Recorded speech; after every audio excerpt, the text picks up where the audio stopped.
Bora, pessoal, Thales Veríssimo Lima, e vamos para aquele nosso bate-papo quase diário que acontece no trajeto do trabalho, onde a gente fala sobre um assunto que está rodando na mídia, né? Um assunto interessante que, enfim, tá todo mundo falando. E hoje é 7 de abril, e o assunto mais interessante que todo mundo vem falando, todo mundo sabe, foi a manifestação que ocorreu na Avenida Paulista ontem, dia 6 de abril, né? Convocada por Bolsonaro, que teve vários políticos muito importantes aí do Brasil, né? Acho que 8 governadores, inclusive até o ex-ministro Sérgio Moro, senador, atual senador aí.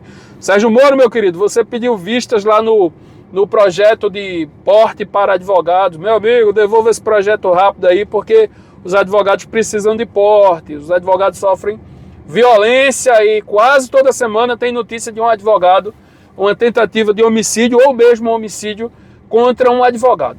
Mas, como eu disse, o assunto não é Sérgio Moro nem porte para advogados, é a manifestação. Rapaz, a esquerda tá empolvorosa, a esquerda tá louca, achou que ia ser igual aquela manifestação lá do Boulos que ocorreu semana passada, que não tinha gente para comprar uma caixa de Dudu, né? um isopor, uma caixa térmica de Dudu, né? Tinha 10 gatos pingados. Eu ouvi, claro que não é uma fonte oficial, mas eu ouvi aí pela internet, fonte oficial deve ser a estimativa da polícia, né?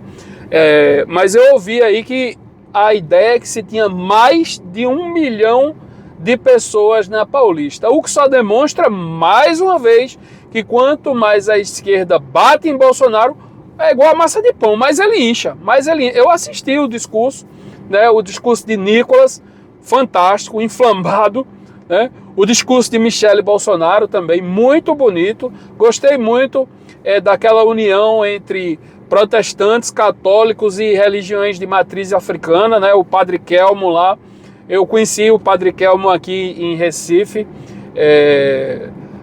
Muito interessante aquele momento lá do discurso, né? O discurso de Silas Malafaia também.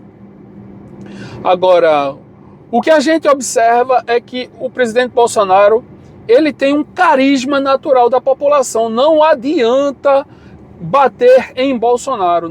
Eu acho que, sinceramente, o STF, os ministros do STF, deveriam repensar essa inelegibilidade de Bolsonaro. Porque quanto mais insistirem nisso, mais ele vai angariar, mais ele vai associar aquela visão da pessoa que representa o que a gente não quer que continue, que é o atual governo, a atual situação do Brasil, né? Perseguições aí por meio de censura, né? Várias pessoas presas por mera expressão da vontade, né?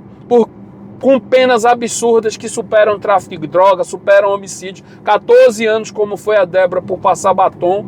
Mas se bem que eles já estão refluindo e já estão pensando. E não vai me espantar se Bolsonaro se tornar elegível outra vez, né? Porque não existe uma democracia onde o representante do povo não é que ele seja eleito, mas que ele não possa nem concorrer. Não existe isso. A democracia é a vontade da maioria, é a vontade do povo.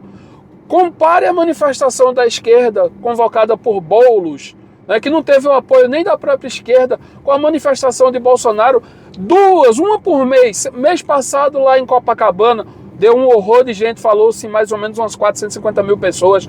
Agora na Paulista, falou-se em mais de 1 milhão de pessoas. Como é que uma pessoa dessa não é líder da população, não é líder do povo? Lógico que é, lógico que é. E o terror, o pavor da esquerda é justamente esse, né? É ter uma pessoa que flagrantemente consegue arregimentar centenas de milhares, se não 1 milhão de pessoas numa convocação razoavelmente rápida, porque esse chamado faz uns 20 dias, mais ou menos, né, desde a outra, vamos colocar um mês aí, consegue mobilizar 1 milhão de pessoas na rua, enquanto o presidente atual não consegue encher uma van, né, não consegue encher uma van, essa é a verdade.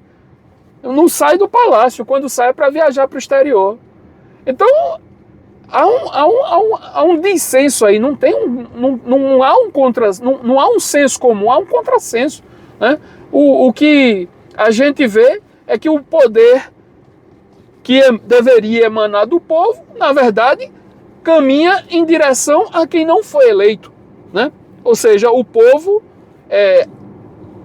corrobora e dá respaldo ao que Bolsonaro fala, que nesse caso agora é anistia, né, para os manifestantes do 8 de janeiro. Né? Como eu disse, já disse várias vezes aqui no canal, os manifestantes que causaram prejuízo ao patrimônio público devem ser punidos, inclusive devem indenizar os prejuízos, né, que ninguém tem o direito de dar prejuízo a ninguém, tampouco ao patrimônio público, mas devem ser punidos na medida da previsibilidade da lei. Dano ao patrimônio público, né? E não fazer malabarismo, contorcionismo com a lei para justificar um pseudo-golpe. Cadê o golpe?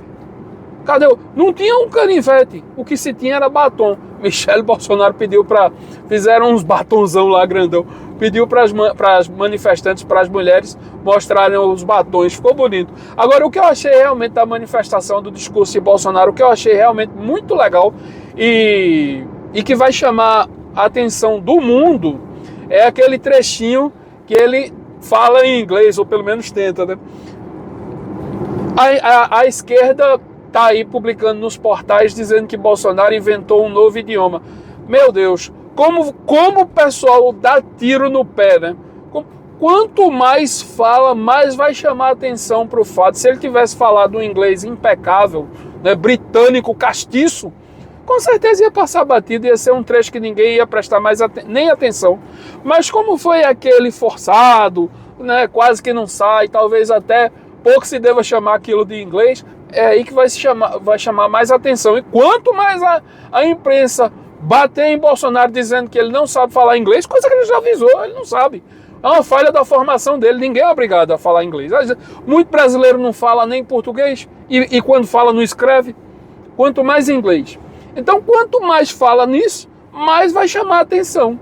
Que tem vendedor de pipoca e vendedor de sorvete preso por tentativa de golpe no Brasil.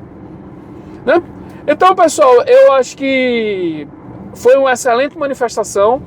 Tenho certeza que se Bolsonaro convocar outra para daqui a um mês, junta mais gente ainda. A propósito, eu sempre vou às manifestações aqui de Recife, mas estava chovendo muito aqui em Recife. Tinha algumas pessoas, é verdade, mas eram pouquíssimas. Eu avalio que menos de 100 pessoas, né, tinha lá no ponto de encontro aqui de Recife, que é na frente da padaria Boa Viagem, lá na Avenida Boa Viagem. E em razão da pouca quantidade de pessoas e da chuva que estava caindo, eu preferi não ficar, eu não fiquei, e tampouco fiz vídeo, obviamente, se eu não fiquei, né? Até porque senão a esquerda ia dizer, tá vendo, flopou lá em Pernambuco. Porque estava caindo uma chuva torrencial aqui. Mas é isso, eu estou chegando já no meu escritório, espero que vocês tenham gostado do comentário. Vamos observar os movimentos aí, o soft power, como diz o canal Vista Pátria, se movimentar e ver o que é que vai acontecer. Para mais vídeos como esse, inscreva-se no canal, um abraço, tchau!